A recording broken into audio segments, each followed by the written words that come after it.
my closest funny story to that is for one of the courses of my private dinners, I serve bread and butter. And I serve the butter on individual plates, and then I have to go back to the kitchen to get the bread. Yep. And I've had just one time in 4 years of private dining where I went to the kitchen to get the bread, and I come back and I notice on someone's plate the butter's missing. And his wife just points at him and he's like, he ate the butter. So this man just scooped up like... Thinking it was like a thing of cheese or something. It was insane to me. Yeah. But ever since then, I would come out and I would warn people that on their plate is butter, and I'm gonna go get the bread. Yeah.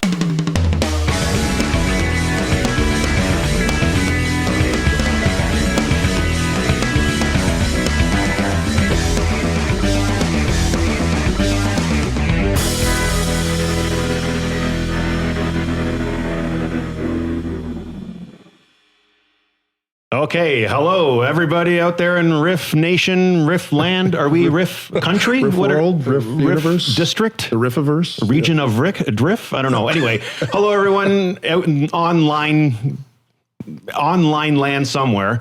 Welcome to the Riff. My name is Gary O'Brien, your host, and with me to my left is my friend, my co-host, Jeremy. How are you today? How's it going? What have you seen? What have you heard? What have you done? Really good. We did some travel recently, went to Egypt. That was wild and crazy. Nice. And I won't get into that because that's a huge story. But I want to get into this because I'm actually super excited because we have a chef on today, which is totally awesome. And as you can tell from my physique, I'm a food fan. I consume great amounts of it, and I put my carrot shirt on I didn't notice that until now. No, you just mentioned it. On her behalf. Carrot shirt. And it's great that I have her because I actually really need help in this department so I'll tell you a story. We went out for a family birthday party, and we went to the Keg. And we were having a meal, and it was nice and whatever, and they brought out this cake, and so I'm eating the cake or whatever, and boom, stick in my mouth. And then my son says to me, he's like, Dad, you just ate a candle. And I'm like, no, I didn't. And he's like, you did. He's like, you ate a candle. And I'm like, shut up, right? So whatever. And then I'm like chewing, and then I'm like, and I literally pulled a wick out. And I was like, oh my God. Yeah. I can't ever talk about what's good food and bad food because I didn't even know I was eating. It was so embarrassing. Oh my God. Wax was on the menu that night. Yeah. So I'm going to need a lot of help to get through today's episode. And so I'll let you introduce our guest. Right. Well, before you do, if I can squeak in one little joke. You mentioned Egypt. Yes. All right. So you mentioned Egypt. So I heard that they found a new king in a tomb in Egypt recently. Okay. Yeah, and it was like they found the tomb, and they noticed that it was covered in like a gold wrapping, right? And they opened up and they found the remains inside covered in chocolate and nuts. Can you believe that? Guess what what they called it? What? Ferrero Rocher. Oh my God. I should just leave now. Shouldn't I? Should just walk out and just say goodbye right now. Actually, I got a laugh from Tracy. That's a dad joke. Tracy's laugh. It was a dad joke. I shouldn't be laughing, but I am. Okay, well, we'll go with that. All right, let's get to our guest because I'm excited for this one. This is I think this is going to be a little bit of an education for us too as well, which I really value that. So today on the Riff, we have a Toronto chef who is blowing up on Instagram with her viral videos with over 160,000 plus followers, taking her high-end skills from places like Michelin-recommended Aloette restaurant and coupling it with her passion for social work. She volunteers weekly at the Fort York Food Bank, taking whatever ingredients they have and creating gourmet meals for its patrons. She's a private chef, recipe developer, and food entrepreneur, creating food experiences for intimate, personal dinners. Our guest studied social work at the University of Guelph, graduated culinary school at George Brown. She's been covered in media through Toronto Life magazine, Now magazine, Foodism Toronto, Globe and Mail, Toronto Star, CTV's The Social, CBC News, and other YouTube platforms. And now, of course, inside our studio, I'd like to welcome today Maddy Goldberg. Maddy, welcome to the Riff. Thank you so much for having me. Holy smokes, what a list. Wow. That was a mouthful for sure. That's fantastic. Yeah. Wow, that's amazing. So how are you doing? I'm good. I'm better after that wax story. Oh, I know. That actually we can't depend on Jeremy's palate here. Oh my gosh, that's the funniest He's not thing determining in the wax world. from food. And here before that, it was like one of those wine guys. This is a good wine. Ever since I've stopped any of that now, I don't say anything. It's just I'm honestly gonna have to retell that one. I'm a private chef, and I've had my closest funny story to that is for one of the courses of my private dinners, I serve bread and butter. And I serve the butter on individual plates, and then I have to go back to the kitchen to get the bread. Yep. And I've had just one time in 4 years of private dining where I went to the kitchen to get the bread, and I come back and I notice on someone's plate the butter's missing. And his wife just points at him, and he's like, he ate the butter. So this man just scooped up like Thinking it was like a thing of cheese or What he something. thought it was the insane to me. But ever since then, I would come out and I would warn people that on their plate is butter, and I'm gonna go get the bread. Wow. So now that's you can not add, quite the wax. please so don't actually, eat the that's candles. funny. Those are for light, not for... Like for Jeremy, we have there's that show, Cake or Not Cake. We have to guess I just learned the about art this show. food, that kind of thing. Yeah. For Jeremy, it's wax or not wax. Wax or not wax? Jeremy, are you eating wax or not wax? Wax off. Wax on? Yeah. Oh my God. It's So- brutal. Wax or not wax? It Starring scares me Jeremy. that it took you until the wick to realize that he was on See, his that's right. what blew my mind. Because Yeah. I'm like, because when he said it, I knew he was... I'm like, wait a minute, did I? And I couldn't feel any. And I said to him, I go, I didn't feel anything. Like, how did I not feel it? So funny. Yeah. You're flossing your As teeth. soon as it came out, I was like, I'm a piece of shit. Like, oh my God. Like, it was so embarrassing. All right. Oh my God. Anyway. Okay. Let's get to Maddy here. Well, we have her here for a limited time. So I want to start back at the beginning. Yes. So you're a little kid growing up. Where was that relationship, the earliest connection to food for you? Yeah, for me, I would say I was a kid that was obsessed with eating. Quite literally, my parents told me when I was like 6 or 7 years old, I ate a 12-ounce prime rib. No, and they said that 6 or everyone 7? Well, how do you look like this and not like this? Like, I've worked out a lot. That the restaurant, they literally were concerned about like if I was okay. And yeah, everyone was blown away. So I think my early connection awesome. was actually just being obsessed with eating. And I remember even, I guess in my family, I stood out as the one who enjoyed eating the most. And I also just appreciated good food, which as a kid that, has quite the spectrum. But I would watch my mom come home from work and she would be hungry and she had a full day at work and she was exhausted and she would take like a piece of whole wheat bread. Yep. She would toast it and it would be like half toasted. She would take peanut butter and smear it and it wouldn't even touch the corners. And I was like 5 years old and I'd watch her and I was like, she just toasted it a little bit better and smeared the peanut butter so that it reached all four corners. And maybe if she added a little salt or honey on top, like I was already just realizing like kind of... You were like a food critic at that point in your life, yeah. Literally. And I also think that I just saw sort of like a lot of potential when it comes to ingredients, and it's more sort of what you do with them. So I'd watch my mom sort of make this toast really quickly and think, if I'm going to make that toast for myself, I'm just going to do it in, a different way. I think it just comes from appreciating good food. So there was around, no I other guess. cooks in your family or anything? Honestly, not really. I always like to say, shout out to my mom. She wasn't a bad cook by any means. I think she was just busy and her meals were kind of just like quick meals. And then once actually later on in high school, she started to cook a lot more and we sort of bonded over that and that was great. Mm-hmm. But as a kid, it was just easy meals. So for me to explore good food, it meant starting to learn to cook. And when I was really young, I definitely had a fascination with how do restaurants make food taste so good. And I would think about that. And that sort of started my, I would say, earliest endeavors in cooking, which was just trying to recreate food that I'd eaten. But at the time, again, I was a kid. So it was literally like Subway sandwiches, like a Big Mac, silly like fast food recreations. Recreate those things, yeah. Neat. How well did they turn out? If you can make a Big Mac at home, I'm staying home. No, pretty good. Also, my mindset, and this was adopted later on more in university when I was also paying for my ingredients, but it was like I can spend XYZ on fast food, but then, I'm going to eat it and eventually it's going to be gone. Whereas I always felt like if I'm making it myself, it normally tastes better, maybe different, but same but different. But the biggest was I can make like 3 burgers and like it was almost came out of just a joy of eating. So it's like the creation element behind it was just an obvious, if I want to eat good food often, I kind of have to learn to cook. Yeah. I like how you mentioned the creation of it all, because One of the things I wanted to, for you to expand on is, in terms of the creation, we always kind of talk about the artistic endeavor kind of thing on this show. And how do you see it in terms of, as of a chef? Where do you see it as a medium, as a result, as the artwork itself? Is it in the ingredients? Is it in the process of cooking it? Is it the presentation that you're giving to the patron, like to enjoy it? Where do you see the art? If that makes sense. That's a tough question. I think there's like elements, in terms of brush strokes. Where are your brush strokes to make it come to life? You know? I mean, it starts with, I guess, sort of the way your brain is perceiving ingredients. Because I think a lot of people, and this is something that I think a lot of people have found really interesting about the way I approach food, and especially with a lot of the videos I put out, which is if I see an ingredient and there's something obvious to do with it. For example, if I saw a sweet potato, a lot of people think like make soup or make sweet potato fries.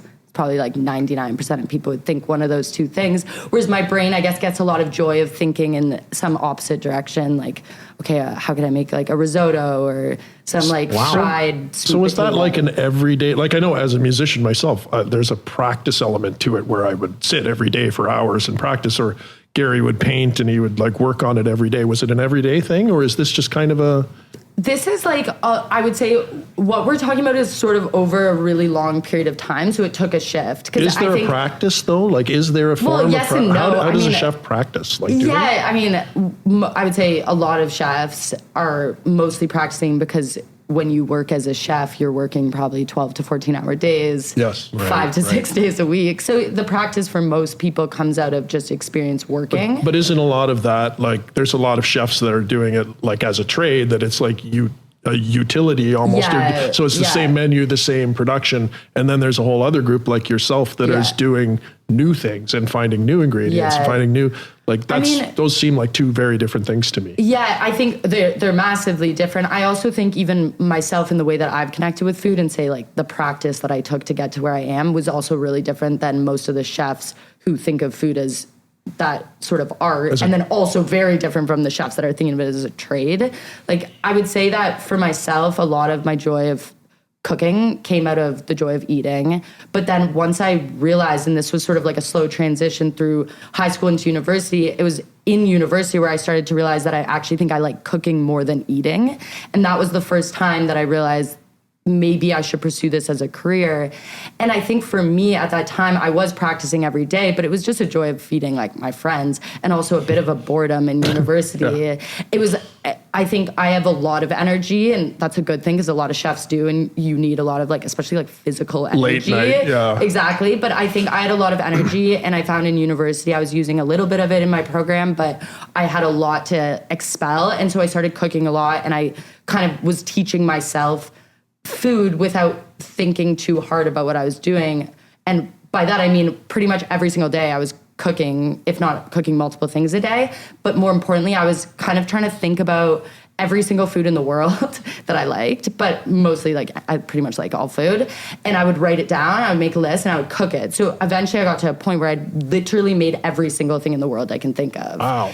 And so it's sort of like a practice, but it came out of just fun. At that time, I had no idea I was going to work as a professional chef. Yeah. Wow. Well, that's very similar to music or paintings too. Like I remember we were in school for graphic design and stuff, and one of the things was copying a great master's work or cover band. You know, that's very common to learn a guitar through learning Rush's songs or Led Zeppelin. I always use Rush because it's but no, it's like there's an element of mimicking that you learn. Okay, once you do that, it's like, what happens now if I do this and this and this and this and this? Exactly. And that's where the individuality comes from, which is really cool. 100%. I just wrote, I put out like a newsletter every week, and my last newsletter talked about that, where I would say my earliest forms of creation, because at first it's sort of the practice of learning different recipes and how other people do them. And then at the very earliest stages, I started to merge recipes. And so I recently came up with a recipe. It's an Italian soup dumpling. I saw that one. Yeah, I was like, that looks delicious. Oh my God. It speaks a lot to the first time I started actually creating on my own, because it's actually kind of a simple concept. It's like there's Italian sausage pasta, and then you have soup dumplings. And if you just merge these two items, technique of soup dumplings, flavor of the pasta, put it together. Now I've created a completely unique dish. That was all my first recipes that I came up with. How'd they turn out? They were so good. I want to know too. I'm starting with it. Yeah, they were so good. Yeah, I should have brought you guys some. I'm sorry. Now, Put it to work, eh? Now, and even before cooking and food and all that stuff, you actually took social work at university. Yeah. So how does that feed into? There's a Yeah. look at you on there. Oh my god. Oh my God. There you go. See, another couple of points on the board there for me. Billy O'Brien would be happy with this day. So man, just So anyway, for the social work part, how does that feed into this kind of almost like a calling, or is it kind of a natural direction for you to kind of help out at like the food bank and do those kinds of things? Yeah, I think when I was young, I had a interesting fascination with just people and relationships. And then once I was getting, more towards high school, I started to think about, or my parents told me to think about what I want to do. And at the time, food was merely just a fun little activity. It never even crossed my mind to become a chef. And I knew I wanted to probably do something with like talk therapy, social work. And then that kind of ended up becoming a interesting and sort of strange obsession with like addiction therapy, jail rehabilitation, safe injection sites. This was all in high school. I was like very interested in working with at-risk populations. Where'd that come from? I don't know. Are you just a way nicer person than me? Or like I actually don't know. I think I have a lot of empathy. And I think when I was in high school, especially I remember learning about safe injection sites. Yeah. And there was a big debate about that at the time. And I think I just really, for some reason, as like a 16-year-old kid, felt like this is something that is really important. And I just felt so sad for people who had just tough environments and upbringings, and then having that be sort of the reality of the rest of their life. I had a really weird, I had a really weird scenario down here. I came to a concert. It was like, I was in my 20s or maybe even 30s. And we were coming out of the show. And at one point the crowd just stopped and like, it wasn't moving for whatever reason. We just all stopped.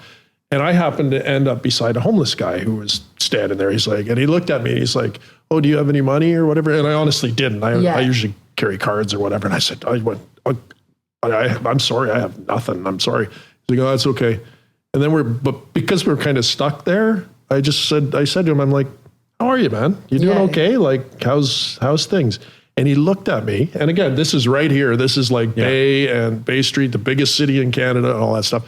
And he said to me, he goes, "You know what?" He said, "You're the first person that has spoken to me in 2 years. Not one word. Nobody has spoken to the guy in 2 years." Yeah. That was maybe he's full of it a little bit. Maybe it was a long time, but his point was taken. It was a long time that nobody spoke to him, even asked, because everybody's like, "No, it's a homeless guy. There he is." But it's it kind of really sent me for a bit of a loop. I was like very young when I volunteered for the first time for an organization called Veahafta. I think I was in grade 8, and it's a truck that drives around the city and gives out coffee and food to homeless people.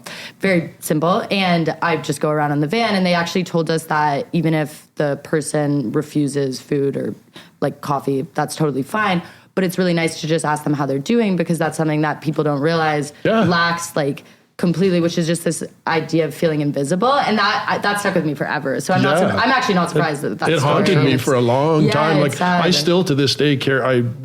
We usually go grab a whole pile of Tim Hortons gift cards. Yeah, that's so nice. Yeah. Because I know there's that whole conversation about, do you want to feed into their addiction and all that stuff with help. But it's like, I figure, a coffee and a bagel or whatever can go a long way. So now we try to hand them out as much as we can. But it's like, but it was literally that conversation with that guy that made me aware of it. I didn't really I think like most people, you don't think of them because they're just kind of wildlife in the city that are just like... And I grew up in Toronto, so like... Where'd you grow up? I grew up sort of Avenue and Lawrence area. Oh, right, okay. Yeah, and I lived in the city my whole life, aside from 4 years at university, and I feel like I also sort of like you become accustomed to it, but then I guess even when I was young, I don't know, I think aside from even working with like addiction therapy, jail rehabilitation, I don't specifically know where that comes from. I think I always had a very strong desire to give back in some way. That's great. And I also do feel like, and this changes over time, but I feel like I've never been very driven by money as sort of like my career path. I always felt like a lot of value comes from feeling good about my day. And that actually grew more, which is sort of what led me to deciding to pursue food. But What's cool is when I was as young as high school, I had this idea, and it came out of the Live Strong bracelet, which was... Oh, the Lance Armstrong thing. Exactly, the Lance Armstrong bracelet, and it raised millions of dollars for cancer. And more importantly, it was a memory for me because it was in 2005. I was in grade 5. I was like 11. And every single 11-year-old I knew spent their allowance on this bracelet. And I remember when I was in high school, I was probably 16, and I thought about how I didn't even realize when I bought that bracelet when I was 11, what the money was going towards. And I remember thinking about this idea where it's almost like tricking somebody into donating by using something that's cool. But I say tricking really lightly. It's more like joking. Like it's just sort of adding value to donation. And I remember thinking as young as high school, food is cool, and there must be some sort of element of food or working with a chef or creating big fundraising dinners that could get a lot of money fundraising for different charities. I had no idea what I would do with it. So that's like down the road. Eventually I switched over. I always thought I would be a social worker working with chefs. Eventually, through kind of my own cooking obsessions, I decided to go into the food side. But then, that eventually far down the road led me to doing a lot of what I do now, which is like even private dining. I give 10% of the cost to a charity of the host choice. Oh, wow. That's a fundraising element. And then also with the food bank, that was a huge one, volunteering at a food bank and giving back. So it really is just part of who you are. It's like a natural calling, I guess, for you, isn't it? Like to do the social work, to help out. I think to be at where I am now, for a while when I worked in food, I lost the social work side, and I think I felt a little bit like, what did I do? And now to kind of feel like I'm starting to come full circle. Right. It's very exciting. That is. And now also, too, in terms of professionally in regards to being a chef, you've obviously moved it not just in the kitchen, but online. And now, you have your Instagram account at Maddy Goldberg. Yes. And you also have your Substack, which is cookeat.substack.com. Yes. So that actually all started, I believe you were saying, from a student budget cooking, making that happen with what you had. Yeah. And now, so what does it say today in terms of your online presence? Well, I think for me, I started my Instagram account when I was about 20. I was in university for social work, and I was finding myself spending every single moment of free time cooking. And I met a woman actually online, and she was like a restaurateur in Toronto, and I just thought she was cool, and we had a coffee. And I think that's something I've always done, is connect with people just for fun without wondering where it's going to go, and without knowing that coffee in a lot of ways like set my sort of career path, because she recommended starting an Instagram account just for fun, just as an outlet, but to share my food, because she thought that I cooked differently, and I think she thought or saw a lot of potential in what I do. And so I started that account as truly just like a passion project. And that's something I think, my Instagram account has taken many ebbs and flows. But what it did do is allow me to share recipes and connect with other people through food. And then kind of down the road, I started actually like a newsletter where I kind of made, I guess, like a goal to myself where I would come out with a recipe once a week. And I thought it would just sort of help me almost practice. Like we were talking a little bit about the idea of art has like a practice in it. And I think for me, that was sort of like a little self-goal practice. It holds accountability when you tell all your followers you're going to do this once a week. And then to myself, I kept doing it. Yeah. And there's tons of recipes I came up with where I'm like, I definitely wouldn't have made a recipe this week, but I promised myself I would, and then it pushes you, which is cool. Yeah, I think that self-accountability. It's really neat connecting the, like Instagram and stuff like that is a very me-centric, here's me doing this, here's me doing that. Yeah. It's cool that when you went to the social work element, so now it's you doing for someone else. Like it's you doing, that's really the narrative. That's what makes it a cool channel. I was looking at it, I'm going, this is what she's doing. This is really cool. Cause it's like, yes, it's interesting yes, it's interesting but it's also interesting that it's going outwards and you're doing it not just for you, but you're doing it for other people. That's really great. I also like too, when you do film your stuff in the kitchen, I guess it's at the food bank, I would imagine, where some of those videos are shot. The food bank one, those are all at the food bank. And it's kind of funny because you have to do double role here in terms of, yes, you are the cook and the chef there cooking up all these wonderful things that you have at the food bank, but you also have to be an Instagram person and videotape yourself doing that, showing the ingredients that you're using and stuff like that. And I found it funny because I was watching several of them, and you have like whoever else is working people there. in the Some in the background kind of walking by going, like, what is that? What is all that about, right? So what's the challenge there in terms of you have to do both things, and how accomplish, in terms of to accomplish that, what's the challenge in putting chef and online together? So I would say my initial experience with that was kind of when I left restaurants. I started private dining, and I was having my Instagram account suddenly become a bit more of a business tool because I wanted to share the dinners I was cooking for private dinners, and then obviously hoping people would see something they liked and book me for a dinner. And I think that was sort of my first instances of cooking, and I realized the easiest way to actually create authentic content and content easily without sort of going out of my way is to actually film stuff I'm already going to be cooking. And so I started to film myself prepping for private dinners, but I would pick like a recipe and I would kind of create a recipe video, but it was something I already had to make for the dinner that night. So it was like doubling up. And so once I started the food bank videos, I was already, I would say, I guess, experienced enough that it felt really easy.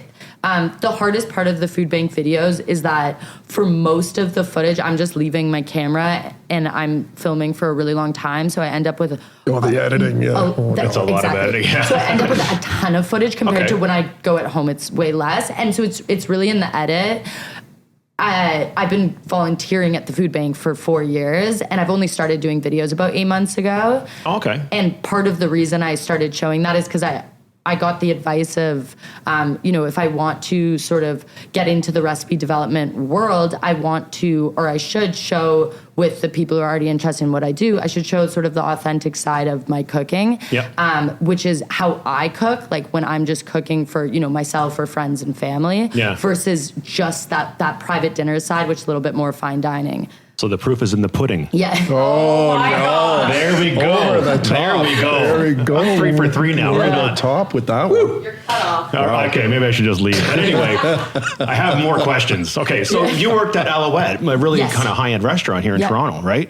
So what's that? Like, how did that come around? I'd be interested to hear like how you go from, the elevating your game. Yeah, how'd you get that gig? That's a good gig, right? How'd you get it? Thank you. Yeah. I think for me, I was food fan before working in food. So when I decided to go to culinary school, that was after university. I'd finished like all 4 years of university. I was a little bit older than most people in culinary school. Like I was probably 22, they were 18. What was bigger is I was like obsessed with food, and I had a good amount of experience cooking for myself. Like in university, I was studying cookbooks or textbooks actually, like from Culinary Institute of America, stuff like that. So I was like a little more advanced, and I knew I had a pretty good direction in that if I was going to do this, I was going to do it very hard, and I was going to do the best, meaning like I wanted to kind of see if I could keep up with the chefs I admired. And then from there, I would decide if I should actually work in food or if I should maybe do the social work side of things. So I kind of just thought about like my favorite restaurants in Toronto at the time. This was probably 2018. Aloette was only maybe like 2 years old, and they'd just kind of been created, been founded because Alo, the sister restaurant, had just been named best restaurant in Canada. Oh. So it was sort of like Alo had gotten this incredible accolade, like the best you can get, and everyone was complaining that they can't get reservations at Alo, so they made Aloette the sister restaurant, and at the time it was walk-in only. It was really fast-paced service, really small dining room, a lot of turnaround, so it was like really kind of like intense, fast-paced environment, but then in the same time, you're serving like the quality of food that they're serving upstairs at Alo. So in my mind, it was like the perfect place to work. And now it's just like, how do I get a job there? But I'm pretty determined, I would say. Like most of what I've done, I've kind of been like, this is what I want to do. I set a goal and then I work backwards. Good for you. And I also think I genuinely get a lot of joy out of doing things, like I said, without like the direction of money. I've done a lot of things in my career for free. And just because I saw that's value, usually where money comes from. That's when you're doing it for the right heart, the right 100%. Intention, that's almost everybody I know who's made a ton of money. Yeah. Most of them didn't actually set out to do that. They just were really good at what they did. Right. And they loved it. And skills and talent. It really does work. I think also if you're going to go into something that's a labor of love, like it's good to not lose sight then of the love side of it. Like even if I always had a job in food, something that was making me money, like I'm not suggesting not working, but I think for example, I was working at a cafe when I was in culinary school. It was like just a really sort of easy brunch service type job. And when I was making money from that job, that's when I started staging at Aloette. And staging is like an internship. You work for free. It's really common. Staging, okay.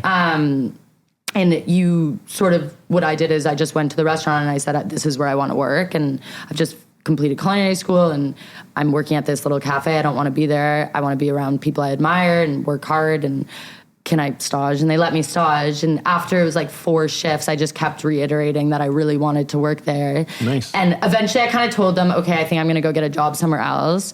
But like, call me. And they were like, actually, give us till tomorrow. And then they came back with the job. And they joked that I like kind of hired myself. You've made your own position, yeah. I mean, they had a line cook that happened to have left, but I like to think maybe they would have kept me in the company anyways. Yeah. Staging. What's staging? Yeah, staging. What is that? It's literally just means like, an apprentice? It means like doing a shift for free. Oh, wow. But okay. staging, a lot of like stagiaire, a lot of the foundation of French, or the foundation of cooking is French. Right, yeah. And it's mostly because cooking has always been a thing in restaurants, have been a thing for a long time. But once they started to sort of like make it into like an academic, something you can learn, there's a guy, Escoffier, and he created the brigade system, which is sort of a system designed off of the army.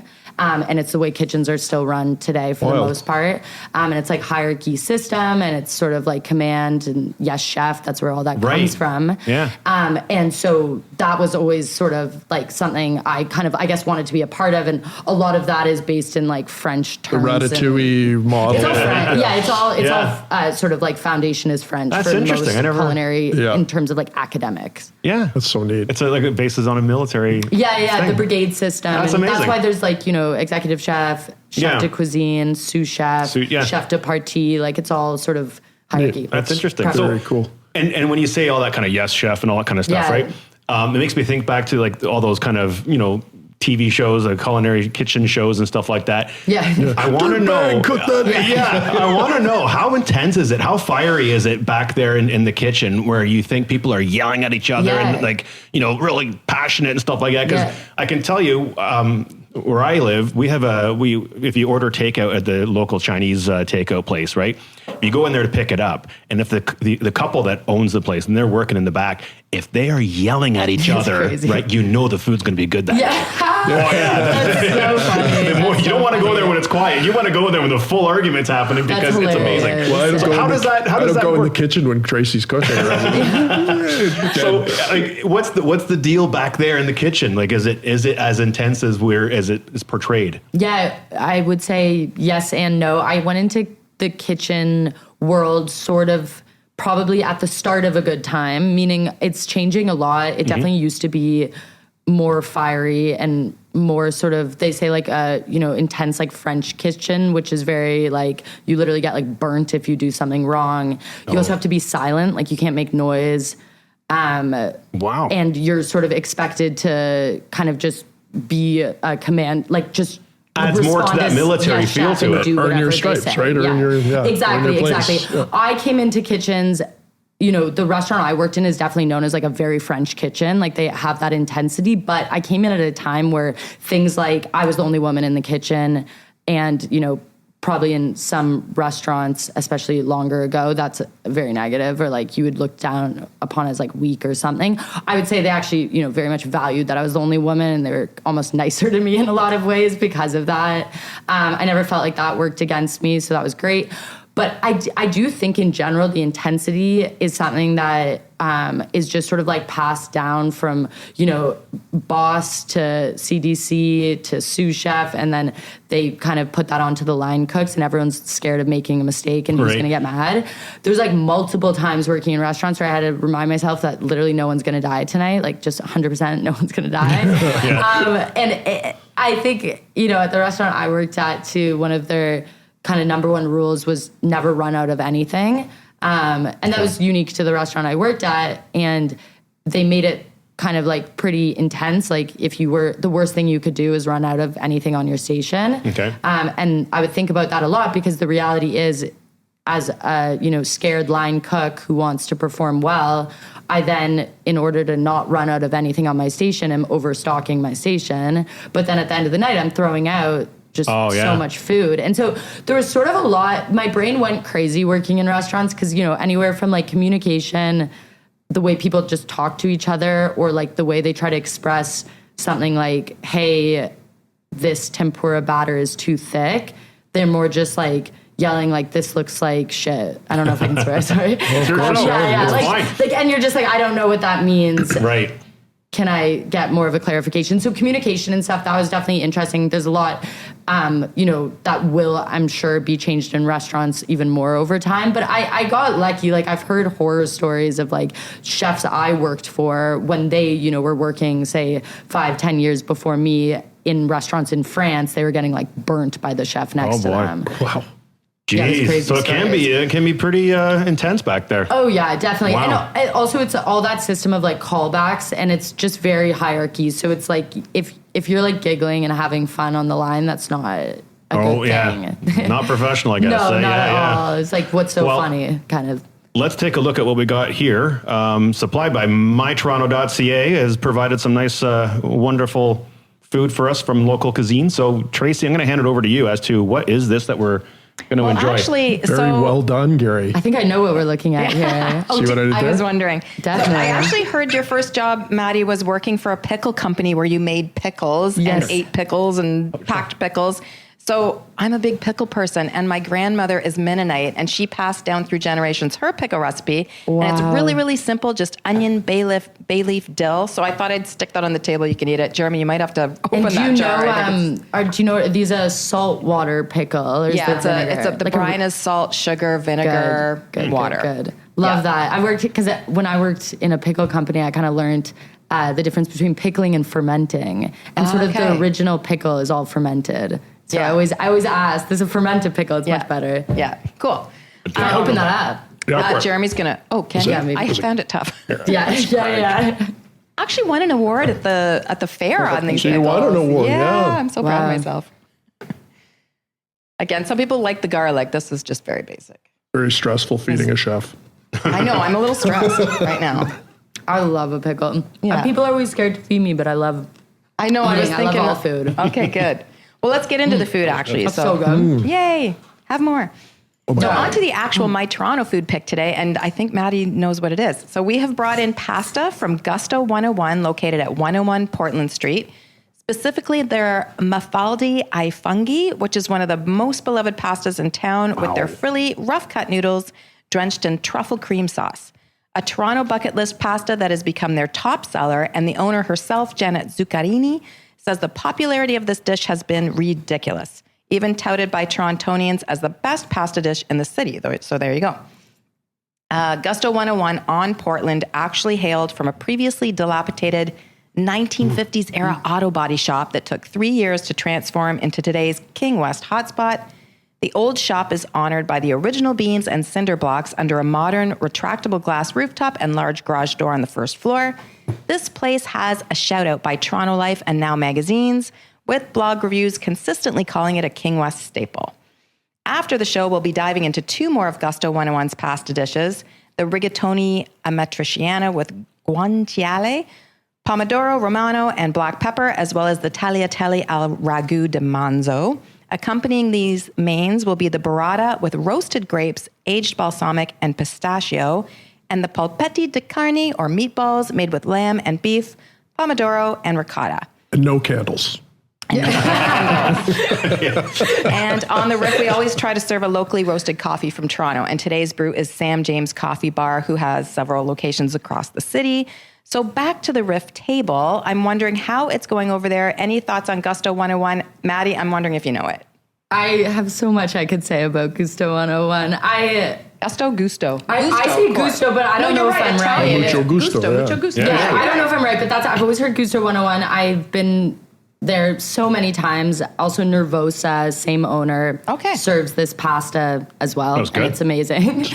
This pasta is probably like one of Toronto's most popular pasta dishes. Is that right? I knew what it was the second it came to the table. Is that right? You can tell. See, she's a pro. I would say that I also grew up as a kid who was not very enamored by celebrities. I've never been a big like pop culture person. So my celebrities were like local Toronto restaurateurs. Love that. Janet Zuccarini is somebody I've looked up to since I was like 18. That's interesting. Interesting. And I've always I've always been a fan of her Instagram when I was younger, but also just like her whole journey. I know a lot about sort of her story and how she's had like the success that she's had. Yeah. Nervos has been around for over 20 years, which is a really hard feat for restaurants. Right. Yeah. And so, it's very cool that you picked that today. I also love pasta, so it definitely speaks perfectly to me. That was delicious. Yeah, it's amazing. I was saying to the guys, how am I going to feed Maddy Goldberg? No, it's so good. It's so good. Awesome. Okay. Gusto Great. 101. They did a good job. Yeah, that was Gusto 101. fantastic. Yeah. Okay, so when you're looking at food, then when you get what you get at the food bank, how are you putting that together? You know what I mean? In terms of what's the creation side of that? In terms of, okay, I am dealing with this and this and this today. Yeah. It's got to be What's your different every plan? day too, right? Yeah, it's always changing. So I do this once a week. I normally have about 2.5 hours to make a meal for 100 people. That includes like conceptualizing the dish. Wow. And so typically I come in and I kind of do a little walk around. I spend probably the first 10 minutes just seeing what I have for the day. There's always certain ingredients that we know we're going to have. So things like eggs, milk, onion, potatoes, really simple stuff. But even beyond that, like oil, butter, we don't know necessarily what we're going to have. And it ranges a lot. I am one of the chefs that does this hot meal program. There are other chefs other days of the week that do it as well. And I find that probably out of everyone, I get the most joy out of really pushing ingredients kind of out of the box. And for that reason, I also often cook vegetarian just because every other day of the week they use meat in their hot meal. And I think I get a lot of pleasure out of just making something delicious that's vegetarian. So I normally start by picking one ingredient that excites me. But exciting at the food banks, eggs always excite me because I'm obsessed with eggs. But I think for me, it's something that I just don't see every week. So it would be like not eggs. It would be something like maybe a sweet potato or red pepper, like even simple produce. Especially if it's in season, I'll always go for that because I love working with like real ingredients. Okay. Alternatively, if I don't have anything exciting, I'll go for maybe like a sauce or something cool like that. And then I just build a dish off of like that one item. I kind of let my brain go from there. Okay.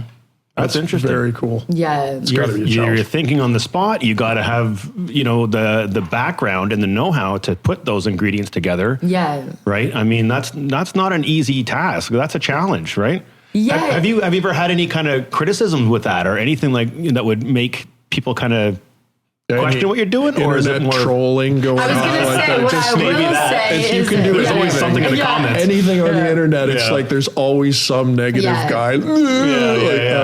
Yeah, no, it's unbelievable where people's brains go. I would say confidently, I've never received any negative feedback from anyone who's eating the meals. That's awesome. I've seen all the food negative online. feedback's coming from some guy with 0 followers Right. and a fake profile picture. And Yeah. The just food getting looks their good. own pleasure out of trolling. Yeah. But I always, at the food bank, people are just so happy that I'm there. And I started volunteering at the food bank just to kind of reconnect with almost that like innocent side of cooking. Right. That side where it's unrelated to business.